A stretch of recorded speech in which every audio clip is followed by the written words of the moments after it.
नमस्कार, मैं दीपक शर्मा। मेरे यूट्यूब मंच पर आपका स्वागत है। दोस्तों, क्या प्रधानमंत्री मोदी ने जिन परिस्थितियों में या जिस तरीके से अमेरिका के प्रेशर में युद्ध विराम किया, वो उनके करियर की, अब तक के करियर की सबसे बड़ी गलती मानी जाएगी।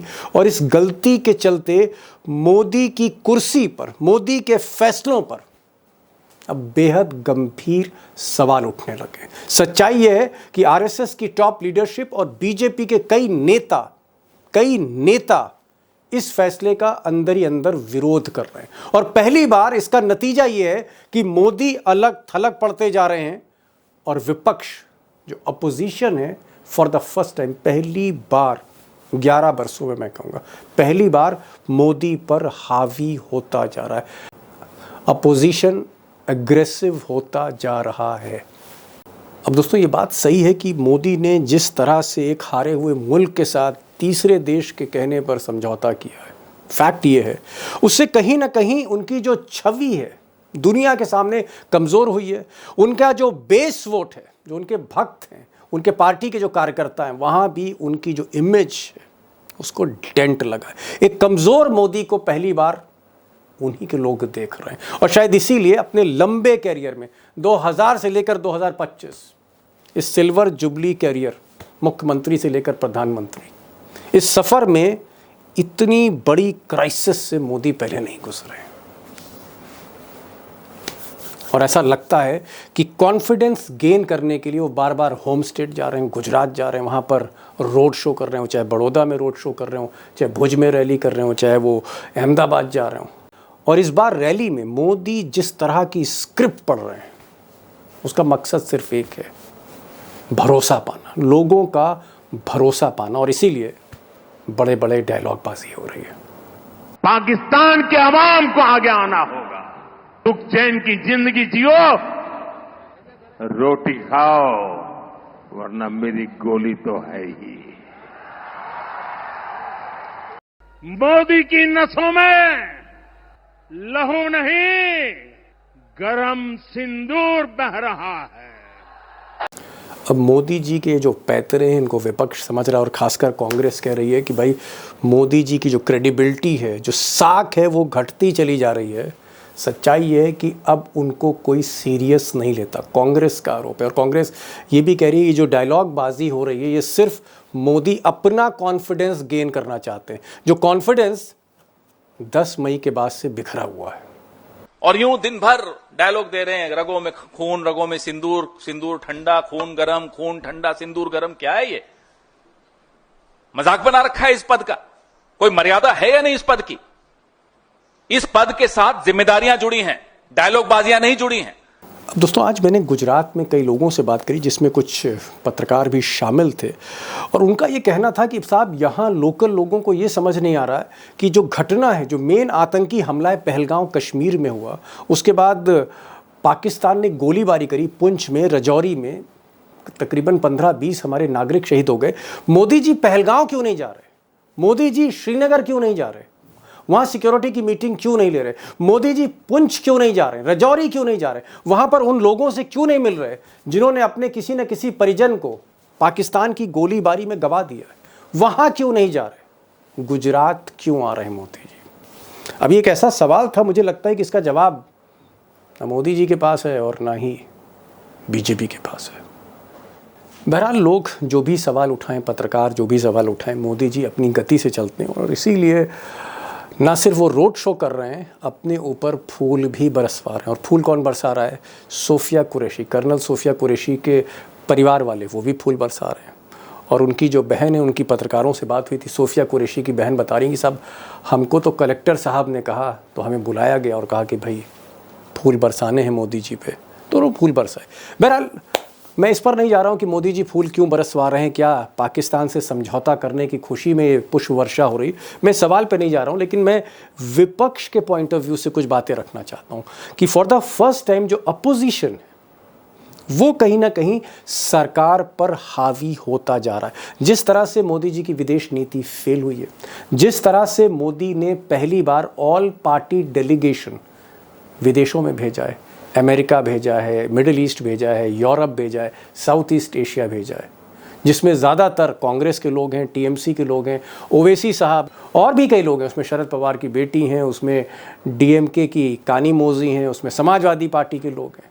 ये जो अपोजिशन है वो विदेश नीति को, मोदी की फॉरेन पॉलिसी को इस वक्त अपोजिशन पार्टी के लीडर ड्राइव कर रहे हैं। ये एक आप कह सकते हैं मोदी जी का बहुत ही लो पॉइंट है उनके करियर में। यही नहीं, अगर आप साउथ एशिया देखें, दक्षिण एशिया को अगर आप देखते हैं तो पहली बार चीन जो है एक तरफ पाकिस्तान के साथ खड़ा दिख रहा है और दूसरी तरफ बांग्लादेश के साथ खड़ा दिख रहा है। यानी सबसे बड़ा चैलेंज 2025 में हमें देखने को मिल रहा है, जहां चीन एक तरफ पाकिस्तान के साथ है, दूसरी तरफ बांग्लादेश के साथ है। और ये ऐसे चैलेंजेस हैं, ये ऐसी चुनौतियां हैं जिसका जवाब अब मिस्टर मोदी को देना होगा। अब दोस्तों ये बात सही है कि चीन को लेकर हम हमेशा से कहीं ना कहीं उसको एक तरह से इग्नोर करते आए।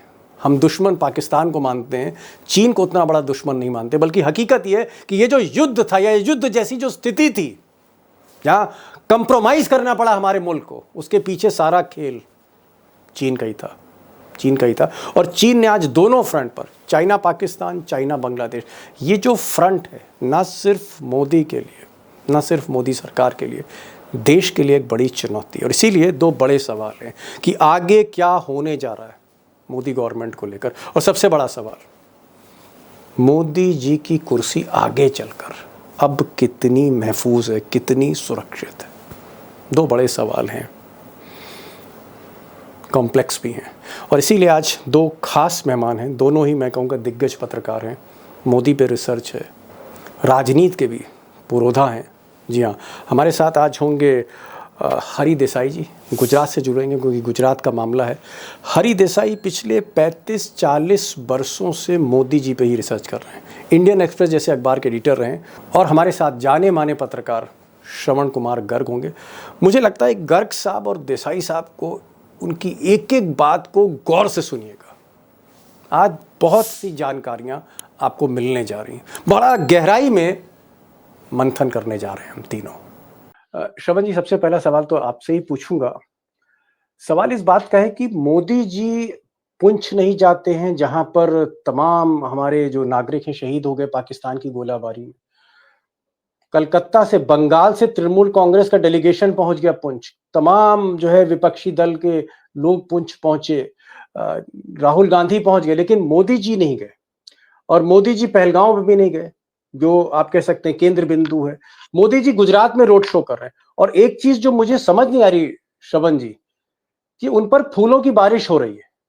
तो फूलों पे की बारिश होना, मोदी जी के ऊपर लगातार रोड शो कर रहे हैं, लगातार रैली कर रहे हैं। गुजरात में कोई चुनाव भी नहीं है कि कोई बड़ा चुनाव, मैं उपचुनाव की बात नहीं कर रहा, कोई बड़ा चुनाव गुजरात में नहीं है, किसी तरह की पॉलिटिकल एक्टिविटी नहीं है, लेकिन जम्मू कश्मीर की जगह मोदी जी गुजरात में क्यों है? देखिए, मोदी जी गुजरात में क्यों हैं, उसके कई कारण हैं। मोदी जी गुजरात में एक कॉन्फिडेंस गेन करने गए हैं।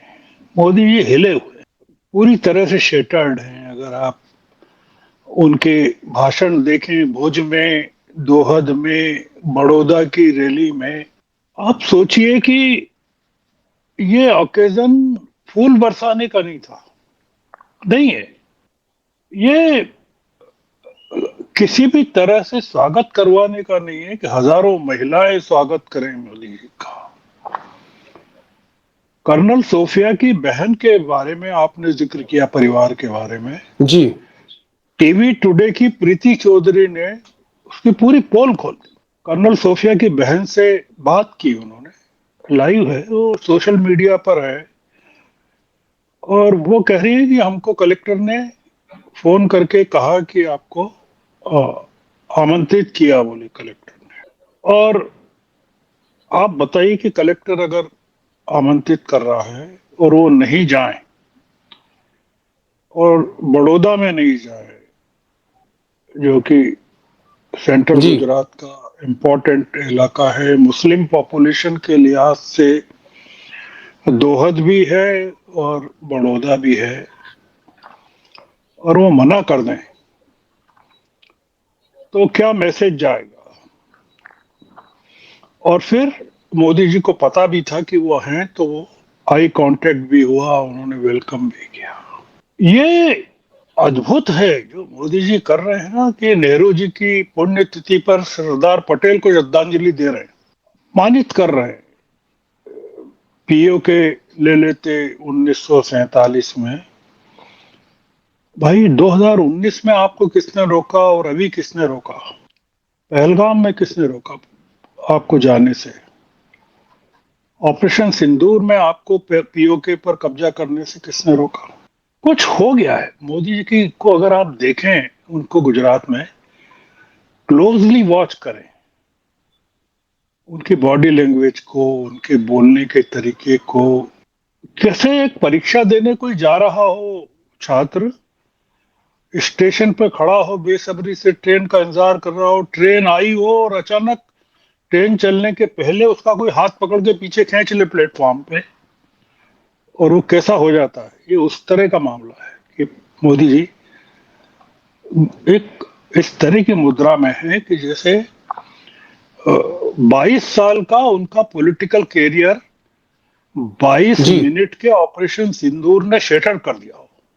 जी बहुत एक मैं मोदी जी पर बात नहीं करना चाहता हूं, मैं देश पर करना चाहता हूं कि देश मोदी जी को देखकर आश्चर्यचकित है कि हमारे प्रधानमंत्री क्या 2014 में यही प्रधानमंत्री चुनकर आए थे। जो भाषा 2014 में बोल रहे थे, आज 2025 में भी वही बात बोल रहे हैं। जी पाकिस्तान पर हमला, चीन पर हमला, वो कह रहे हैं कि अब चीन से बारीक आंखों वाले, छोटी छोटी आंखों वाले गणेश जी भी अब तो आ रहे हैं हमारे यहाँ। जी आप बताइए कि चीन के जो राष्ट्र प्रमुख हैं, उनको झूला किसने झुलाया? झूला तो गुजरात में ही झुलाया था उन्होंने, जहां वो ये बात कह रहे हैं। तो बड़ा एक अद्भुत दृश्य चल रहा है गुजरात में। वो पहलगाम कभी नहीं जाएंगे, पुंछ कभी नहीं जाएंगे, सर्वदलीय बैठक में कभी नहीं जाएंगे, भारत के किसी ऐसे राज्य में नहीं जाएंगे जहां इस तरह से रोड शो कर सकें। एक सवाल देसाई साहब एकदम से जहन में आया। आज मेरी अभी बात हो रही थी अहमदाबाद में, और बड़े जानकार आदमी थे। उन्होंने कहा कि दीपक जी, ज्यादातर जो ये लोग हैं ये टीचर्स हैं, सरकारी टीचर हैं या सरकारी मुलाजिम हैं, इनको बुलाया जाता है, खड़ा किया जाता है, ये जनरल पब्लिक नहीं है, ज्यादातर इसमें गवर्नमेंट के एम्प्लॉई हैं। क्या ये बात सही है कि जो डिस्ट्रिक्ट मजिस्ट्रेट है, कलेक्टर, वो किराए की भीड़ बुलाता है, सरकारी खड़ा कर देता है और उनको फूल दिए जाते हैं? ये अक्सर होता है, ये अक्सर होता है। मुझे मेरे गांव से एक सज्जन ने लिखा कि जो जिन्होंने प्रधानमंत्री आवास योजना के लिए फॉर्म भरे हैं, वो यदि इसमें नहीं आएंगे तो उनको वो लाभ नहीं, और सरकारी योजनाओं का लाभ नहीं मिलेगा। ये खुले तौर पर धमकी दी जा रही है तहसीलदारों से, कलेक्टरों से। और दूसरी बात, आपने ठीक ही कहा, उनको तो आदत लग गई है कि शिक्षकों को, स्टूडेंट्स को, परिवारजनों को वो उनको धमकाया जाता है और भीड़ इकट्ठी की जाती है। ये तो आम बात है। तो मोदी जी यूपी में, मान लीजिए कि भारतीय जनता पार्टी जीतती है, तो यूपी में रोड शो करने के बजाय गुजरात में चले आते हैं, रोड शो करते हैं। विदेश से कोई मेहमान आता है तो गुजरात में चले आते हैं और रोड शो करते हैं। इनको रोड शो का एक नशा होता है। मगर इस बार उनका बॉडी लैंग्वेज, जैसे गर्ग साहब भी कह रहे हैं, बॉडी लैंग्वेज में कॉन्फिडेंस नहीं है। और उनकी भाषा तो कैसी है वो आप जानते हैं। प्रधानमंत्री है इसलिए हम वो पद की गरिमा रखते हैं और आदरणीय प्रधानमंत्री कहते हैं उनके बारे में, मगर वो प्रधानमंत्री के लेवल की भाषा तो कभी रही नहीं। जी जी। एक और चीज जो मेरा सवाल था, मैंने गर्ग साहब से भी पूछा था कि घटना देश के किसी कोने में हो, घटना पहलगाम में हो, पुंछ में हो, पुलवामा में हो, कहीं भी हो, मोदी जी बार बार गुजरात, अपने होम स्टेट क्यों लौटते हैं? क्या वो गुजरात एक लेबोरेटरी है जहां पर वो टेस्ट करते हैं कि मैं इस बार ऐसा कैंपेन करूंगा तो पब्लिक का रिस्पांस क्या होगा? क्या ट्रायल लेते हैं गुजरात में आके, उसके बाद फिर उसको इम्प्लीमेंट करते हैं? माजरा क्या है ये गुजरात में आने का बार बार? उन्होंने गुजरात को वैसे तो अपने टेस्ट की लेबोरेटरी बना ही लिया है, कई सालों से बनाया है। मगर आजकल आप यदि बस से यात्रा कर रहे हो, एसटी बस से यात्रा कर रहे हो, अभी कर्मचारी भी बोलने लगे हैं गांधीनगर से कल मैं गुजर रहा था, मेरे गांव से आ रहा था, वहां पर वो रिक्शाओं में घोषणाएं हो रही थी, लोक लाडीला प्रधानमंत्री आवी रहा छे, तो लोग हंस रहे थे, लोक लाडीला। अरे ये यानी वो अपनी लोकप्रियता खुद घोषित करते हैं। आपको तो मालूम है, he is marketing himself all the time.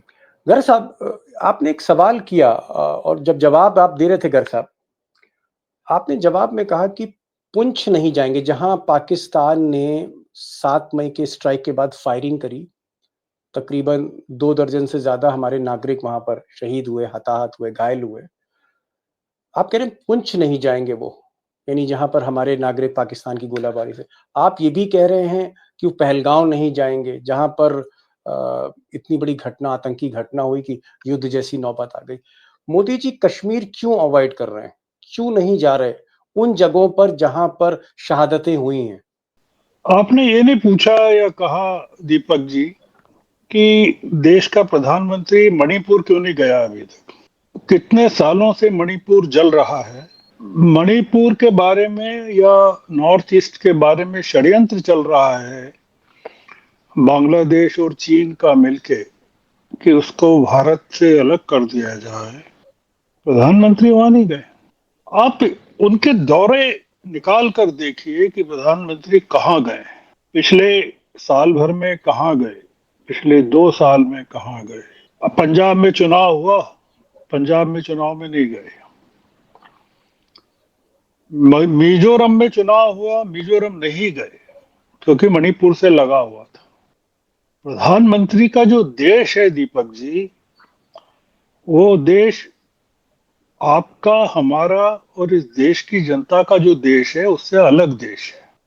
वो भारतवर्ष की कल्पना उनकी अलग है। वो आर्यावर्त तो चाहते हैं पर भारतवर्ष उनका अलग है। प्रधानमंत्री को 2 दिन का समय है गुजरात में रैलियां करने का, दोहा, भूज, बड़ौदा में 2 सर्वदलीय समिति बैठकें हुई, सर्वदलीय 2 में नहीं गए। विपक्ष मांग कर रहा है कि आप संसद का विशेष सत्र बुलाइए, सर्वदलीय बैठक बुलाइए, सवाल उन बातों पर पूछे जाएंगे जिनका जिक्र मोदी जी अपनी सभाओं में कर रहे हैं। तो जवाब क्या देंगे आप बताइए? कि इन्होंने, हमारे विदेश मंत्री ने कल क्या कहा कंसल्टेटिव कमेटी की मीटिंग में? उन्होंने ये कहा, राहुल गांधी के सवाल के, बार बार पूछे जाने वाले सवाल के जवाब में, कि हमने पाकिस्तान को ऑपरेशन सिंदूर चालू होने के बाद में खबर की। आप मुझे ये बताइए दीपक जी, और आपके लाखों श्रोता भी बताएं, कि जब सिंदूर आपने चालू कर दिया उसके बाद पाकिस्तान को खबर करने की क्या जरूरत है? उसको तो पता चल गया कि आपने हमला किया है।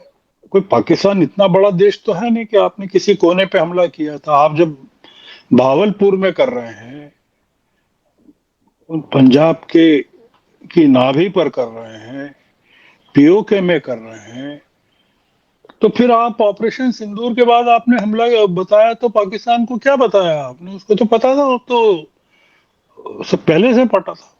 और आपका वीडियो चल रहा है कि आपने पहले बताया। आप जवाब नहीं दे रहे हैं कि सीज फायर क्यों रोका आपने, किसके कहने पर रोका? आप चीन पर हमला कर रहे हैं, अमेरिका का नाम तक नहीं लिया अभी तक आपने, एक बार भी ट्रंप का नाम नहीं लिया उन्होंने। चीन पर हमला उन्होंने पहली बार शुरू किया, ये गौर करने की बात है। ये बड़ी खबर है देश के लिए कि गुजरात में पहुंच के प्रधानमंत्री ने चीनी माल, चीन से आयात होने वाली चीजें, भारत में बनाना चाहिए हर चीज, भारत अपने रेल के इंजन, कोचेस कहां कहां भेज रहा है दुनिया में, जापान में और तमाम जगह कौन चल रहे हैं, उसके बारे में बताया। ये जो चीन पर उनका प्रहार है, ये हमारी फॉरेन पॉलिसी में सबसे बड़ा एक डेवलपमेंट है। और मुझे ये लगता है कि जो चीन का इसमें रोल रहा पूरे घटनाक्रम ने, चीन और अमेरिका दोनों का जो रोल रहा, उसने मोदी जी को पूरा अंदर तक, हमारे पूरे सरकार के ढांचे को पूरी तरह से तहस नहस कर दिया है। जी, सही कह रहे हैं। एक बड़ी बात गर्ग साहब ने कही, उन्होंने कहा कि पहली बार डरते डरते सहमे सहमे ही सही लेकिन चीन का पहली बार नाम लिया है। अ, जो कन्फ्लिक्ट था पाकिस्तान को लेकर उसके संदर्भ में नहीं लेकिन चीन का सामान खरीदने के संदर्भ में नरेंद्र मोदी ने आज पहली बार कहा कि चीन के सामान का बहिष्कार करना चाहिए। हमें कोशिश करनी चाहिए छोटी-मोटी चीज़ों से हम परहेज़ करें। होली और दिवाली में जो हम प्रयोग करते हैं, उसका भी हम परहेज़ करें। देसाई साहब, ये जो 35 बरसों की 40 बरसों की रिसर्च है मोदी जी के मिजाज पे, मोदी जी के की पूरी पॉलिटिक्स पर, मैं एक चीज़ ये जानना चाह रहा था, क्या आपको लगता है आपने तो मोदी जी को जब वो मुख्यमंत्री नहीं थे तो भी देखा, जब मुख्यमंत्री थे तो भी देखा, जब मुख्यमंत्री दोबारा-तिबारा बने तो भी देखा और प्रधानमंत्री जब तीसरी बार बन गए तो भी आपकी रिसर्च अनवरत जारी। मैं ये पूछ रहा हूँ, ये जो लंबा करियर है, सन 2000 से लेके 2025 का, ये जो सिल्वर जुबली है मोदी की पॉलिटिक्स की, क्या आपको लगता है कि मोदी आज के टाइम पे सबसे बड़े क्राइसिस पे खड़े हैं? Biggest crisis of his career आपको लगता है क्या? और क्यों लगता है आपको कि वो इतने मुश्किल और मुसीबत में है? मुझे निश्चित लगता है कि वो क्राइसिस में है, क्योंकि मैंने कहा वैसे उनका कॉन्फिडेंस काफी डाउन हो गया है। फिर भी वो बताना चाहते हैं, जताना चाहते हैं कि नहीं मैं वही हूं, इस प्रकार से बातें करते हैं। यानी गर्ग साहब ने जैसे चाइना पर वो बोले उसकी बात करी, मगर चाइना से हम इंपोर्ट जो कर रहे हैं वो तो मोदी के शासन में $100 बिलियन हर साल चाइना को मुनाफा करा रहे हैं हम, जी, उससे ज्यादा करा रहे हैं, क्योंकि मकाऊ और हांगकांग भी तो चाइना के पास है अभी, उसको तो नहीं गिनते। तो ये केवल बातें करते हैं। दूसरी, वो घोषणाएं करते हैं और मुझे लग रहा है कि वो परेशान हैं, वो टेस्ट करना चाहते हैं।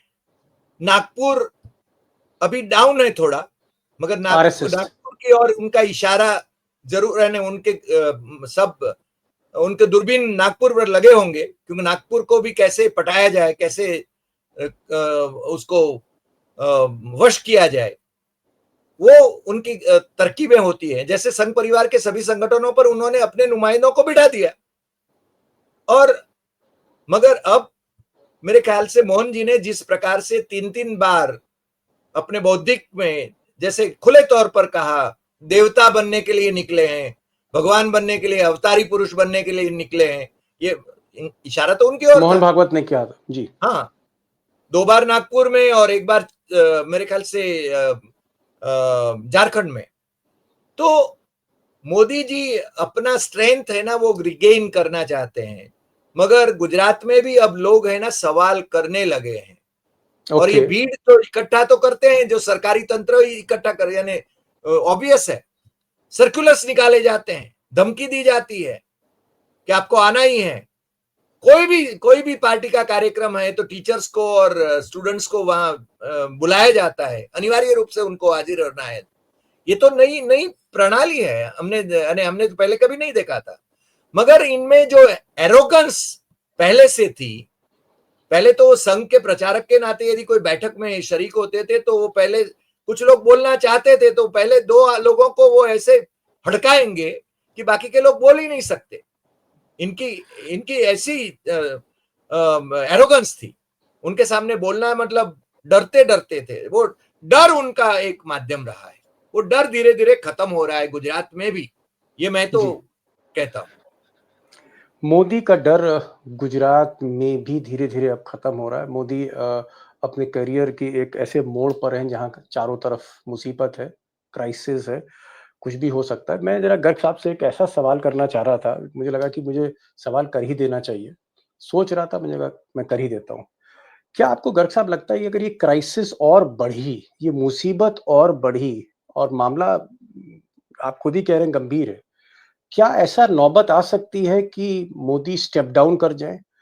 क्योंकि जहाँ तक हरि देसाई साहब कह रहे हैं, वो कह रहे हैं जब उनका जो घर है, होम स्टेट, वहाँ पर लोगों की नज़रों के सामने मोदी का वो कद नहीं रहा। अगर मोदी कमज़ोर हो रहे हैं, मोदी क्राइसिस में हैं, अलग-थलग पड़ते जा रहे हैं, आज पाकिस्तान को लेकर हमें दुनिया भर में पाकिस्तान को लेकर हमें डिप्लोमेसी करनी पड़ रही है, ये नौबत आ गई है। क्या मोदी स्टेप डाउन कर सकते हैं या उन्हें स्टेप डाउन कराया जा सकता है? या आपको लगता है कि अब 29 के बाद मोदी के लिए इस all is over, game is over now sir? Modi step down नहीं करेंगे, क्योंकि बड़ी बड़ी क्राइसिस में मोदी जी ने कभी स्टेप डाउन नहीं किया। मोदी जी भारतीय राजनीति में एक वो व्यक्ति हैं जो पराजय नहीं मानता है, मैदान नहीं छोड़ता है। बड़े से बड़े संकट, 2019 में चुनाव में हार गए तो राहुल गांधी ने छोड़ दिया, मैदान छोड़ दिया, अध्यक्ष पद से इस्तीफा दे दिया। मोदी जी के खून में इस्तीफा देना और पद छोड़ना नहीं है। मोदी जी के मन में किसी भी चीज के प्रति प्रेम नहीं है। वो वो, वो माया मतलब मोह से, मतलब पूरी तरह से परिवार के प्रति भी उनका कोई मोह नहीं। माँ थी तब तक वो वडनगर जाते थे, गुजरात जाते थे, उनको अपदस्थ कोई कर नहीं सकता। बीजेपी में उन्होंने इस तरह का माहौल पैदा कर दिया है, इस तरह के लोगों को अपने इर्द गिर्द जमा कर लिया है कि किसी की हिम्मत नहीं होगी कि वो कहे। जो गडकरी कहते थे कि जो करेगा जात की बात मैं मारूंगा जमकर लात, और जब जाति जनगणना का मामला आता है गडकरी जी उस पर चुप रहते हैं। जी। उनके पार्टी में कोई है नहीं जो उनसे कहे। दूसरी बात, तीसरी बात, लोग मोदी जी को और अमित शाह को एक मानते हैं।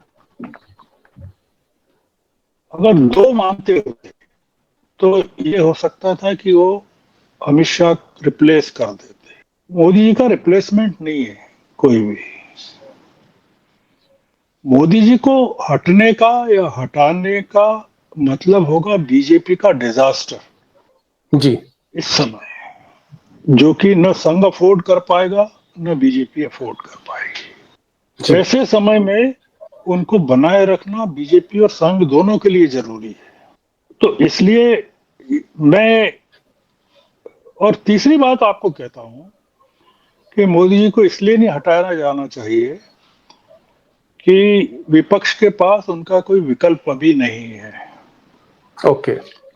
विपक्ष ध्वस्त हो जाएगा 2 मिनट में अगर मोदी जी हटे, क्योंकि विपक्ष को अभी कंसोलिडेट होने में, मजबूत होने में कुछ और टाइम चाहिए, जो मोदी जी ही दे सकते हैं। मोदी जी अगर साल, 1.5 साल, 2 साल और रह जाएं तो फिर आप पाएंगे कि विपक्ष बहुत अलग किस्म का होगा। राहुल गांधी ने जो मैच्योरिटी इस पूरे ऑपरेशन सिंदूर में दिखाई है, दो चीजें हुई है दीपक जी इस ऑपरेशन सिंदूर में। जी। राहुल गांधी बहुत ही मैच्योर्ड किस्म के नेता बन के उभरे हैं। गजब के मैच्योरिटी उन्होंने दिखाई है, एक स्टेट्समैनशिप दिखाई है जो अटल जी ने दिखाई थी 1971 में। जी। और दूसरा, मोदी जी सबसे कमजोर होकर उभरे हैं। ओके। ये ऑपरेशन सिंदूर का जब इतिहास लिखा जाएगा तो उसमें ये निकलेगा कि हमारे कौन से नेता इसमें से किस तरह से निकले, किस तरह से पैदा हो गए। तो ये मुझे नहीं लगता कि मोदी जी हटेंगे, हटाया जाएगा, जी। कोई हटा सकता है या उनका कोई विकल्प है। जी जी। एक छोटा सा जवाब चाहूंगा देसाई साहब। क्या आप इनकी बात से सहमत हैं गर्ग साहब की, या आपको लगता है कि प्रेशर अल्टीमेटली मोदी पर माउंट होगा और हो सकता है कि इस क्राइसिस में वो बच कर जाएं, झुक जाएं? आपको अर्जुन लगता है सिंह इस्तीफा देंगे या नहीं देंगे? मैं ये पूछा, जो गर्ग साहब कह रहे हैं, गर्ग साहब कह रहे हैं कि मरते नहीं दम देंगे। तक नहीं देंगे, वो मरते दम तक नहीं देंगे, मगर उनको जाना पड़ेगा, ये तो नियति तय करेगी। नियति तय करेगी। चलिए, देसाई साहब ने नियति पे सवाल छोड़ा और गर्ग साहब ने नियत की बात करी। उन्होंने कहा कि साहब मोदी जो है, उनके स्वभाव में, मिजाज में इस्तीफा देना, बैकफुट पे जाना नहीं है, वो लड़ेंगे। लेकिन एक बड़ी बात उन्होंने कही, ये जो गर्ग साहब ने कहा, उन्होंने कहा कि ये जो ऑपरेशन सिंदूर है, 2 बातें सामने आई। एक, जो नेता विपक्ष है राहुल गांधी, एक गजब की मैच्योरिटी दिखाई, मैच्योरिटी लेवल दिखाई, और उधर मोदी जो है पहली बार कमजोर होकर उभरे सामने। यानी जितना नफा जो है ये राहुल गांधी को इससे हुआ, उतना ही नुकसान नरेंद्र मोदी को हुआ है। आप कह सकते हैं अगर हम दोनों की पर्सनैलिटी, प्राइम मिनिस्टर और लीडर ऑफ अपोजिशन की अगर देखते हैं ऑपरेशन सिंदूर के कसौटी पर, तो गेन जो है वो राहुल गांधी को ज्यादा हुआ है। लेकिन एक बात और कही कि इट्स टू अर्ली, 1.5-2 साल का वक्त अभी और चाहिए विपक्ष को मैच्योर होने में, कंसोलिडेट होने में, कि एक मंच पर केजरीवाल भी हो, अखिलेश यादव भी हो, राहुल गांधी भी हो, शरद पवार भी हो, उद्धव ठाकरे भी हो, स्टालिन भी हो, ममता बनर्जी भी हो, तब बात बनेगी। ये इशारा करना चाह रहे हैं गर्ग साहब। गर्ग साहब आप आए, बहुत बहुत शुक्रिया, और बहुत खुलकर बातें हुई और बहुत गहरी बातें आज हुई, और तजुर्बा बोलता है, दोनों ही तजुर्बे वाले लोग हैं, और तजुर्बे से आज मुझे लगा कि वाकई आज भी हमारी पत्रकारिता में दम है। खुलकर बात हुई, सीधी बात हुई, निर्भीक बात हुई। Thank you so much Garg साहब, thank you so much Desai साहब for joining this programme. Thank you so much sir.